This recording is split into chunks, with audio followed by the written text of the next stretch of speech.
Hey! Olá! Join us as we open up the game for Forbidden Desert, taking a look inside and sharing some first impressions after our first gameplay.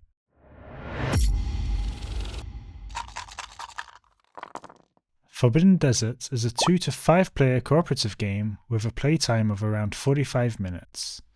Its design is by Matt Leacock, with art by C.B. Canga and Tyler Edlin. Published in 2013 by Gamewright, Forbidden Desert sees players rushing around the landscape to find parts needed to fix a flying machine, all while avoiding getting buried by the sand or running out of water. Actions include moving across tiles, removing sand, excavating to uncover part of the city, or picking up one of the 4 missing machine parts. At the end of each turn, the storm will shift, moving tiles around and spreading more sand across your path. There are 3 ways to lose this game. If any player runs out of water, if the sandstorm gets too strong, or if you've run out of sand markers to place on a tile, indicating that you've been buried under the sand. The only way to win the game is to collect all of the missing machine parts for the flying ship, and for all players to be on the launch pad together.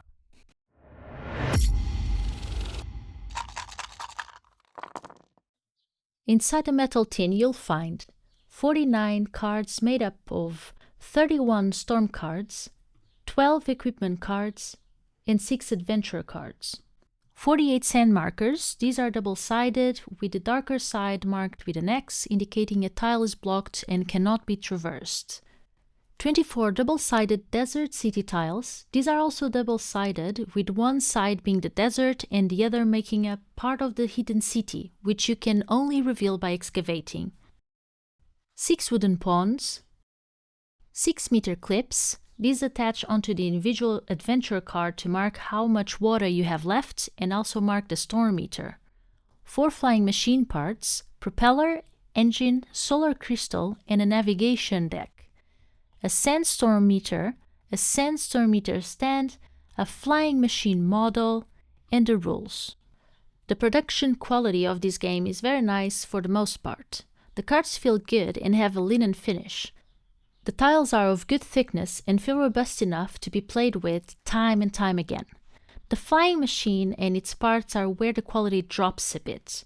The flying ship especially just kind of feels like something you'd get in a McDonald's Happy Meal, and we think it doesn't feel or look particularly nice compared to the rest of the components. We might seek to upgrade that ourselves one day.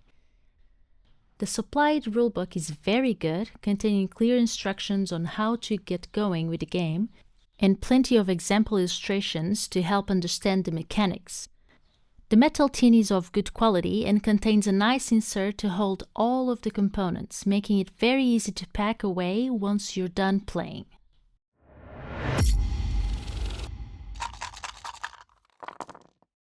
I'm really happy with this game. Setup is very quick and easy. Yep, I'm really happy with this one too. The rulebook helped a lot to get us going, with the setup being one of the first things it shows us. It also helps that we've played Forbidden Island before, so some of the game flow was very familiar. Yes, and it's a step up from Forbidden Island in a very positive way, while feeling like a completely new game. Yep, the similarities to Forbidden Island really only come from the flow of taking actions, and then having the game start changing beneath your feet. In Forbidden Island, it was that the tiles would flood and sink. In Forbidden Desert, the tiles shift around and sand starts to build up. The shifting tiles mechanic works really well and makes it fun. A lot can change turn by turn, as some cards from the Storm deck have the ability to shift 1 or 3 tiles in any direction, with any moved tiles getting sand added on top. I like that the tiles are always changing positions, making everything more challenging. And you will only know where the flying machine parts are if you unlock both clues for each one, so you need to excavate to find those tiles. And wherever they intersect is where you will place the machine parts. Yeah, I thought it was a really clever way of having the machine parts location be randomized each game. I got the archaeologist, so our rules were very clear to us from the beginning. I was to remove the sand off the tiles because my ability allowed me to remove 2 sand from 1 tile per action, and Christian was to excavate to find the clues and get more gear from the equipment deck. His ability was quite handy too. he could go on and off block tiles and it would not be buried, which was an ability that we used once. Yeah, at first I wasn't really using my ability. It's not that I disliked it, I just didn't feel the need to use it. I actually ended up forgetting about it for a while. But it really helped out in a tricky spot when I would have otherwise been buried under sand. Glad we remembered it then, as I was close to dying from dehydration and so I needed to move to a tunnel. It seems like each role is important and I didn't feel like there was a more important one. Yep, it feels balanced. I'm looking forward to trying the other roles as they all seem to offer something interesting to help in the gameplay, even if you might not be using it so much earlier on. So am I. It's like a race against time because we can lose by running out of sand markers, so we need to keep on removing them from the desert or city tiles. We can lose as well by running out of water, so we need to choose the best time to excavate the tiles that would have wells, and there are only 3, one of them being a mirage. And only the players on that tile get the water. And 2, we lose water every time that we draw a sun card unless we are in a tunnel or we have activated a sun shield. And finally we can lose from reaching the death marker on the storm meter, which was increasing surprisingly quickly. Yeah, the storm meter does ramp up, making us pull more and more cards at the end of each turn. I got into a bit of a panic when I realized I was low on water and too far from a tunnel, so I had to start using some of the equipment I'd uncovered earlier. I think once Joanna even had to give me some water to stay safe. What can I say? I'm a lifesaver. The Sandstorm deck is not that big. Those are the cards that we draw after we take our actions, so there is a high chance of getting Storm and Sun cards. The cards that move the tiles around are fun too, and sometimes you get lucky and you don't move any tile because the move is not possible, so you can take a breather from the bad things happening. Maybe you can catch us high-fiving a few times because of it. And I like that the storm meter accounts for the different player counts. Yep, it's a nice touch to modify the difficulty to suit different player counts. Another thing I like is that the sand markers are double-sided. The lighter side for when it's just one sand marker and a darker side from the second marker on, so we can easily see in one glance that we cannot move on to that tile or if it needs cleaning. Yeah, and I really like that the sand can just keep piling up.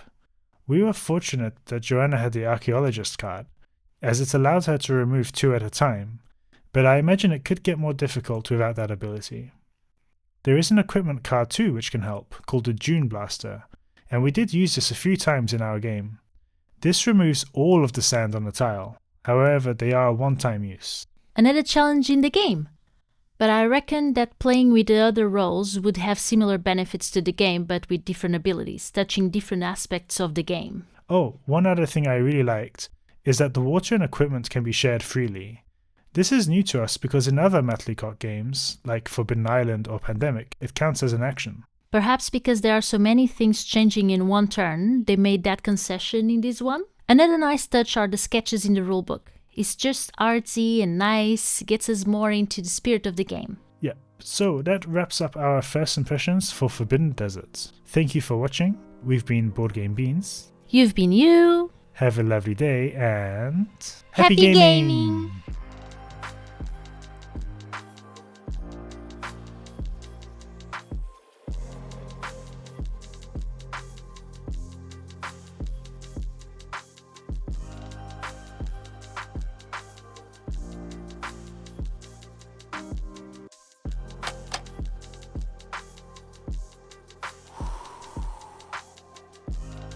Forbidden desert, sand everywhere. Like and subscribe if you'd like. Like and subscribe. Forbidden sand, Forbidden Desert has sand, yeah. Peace.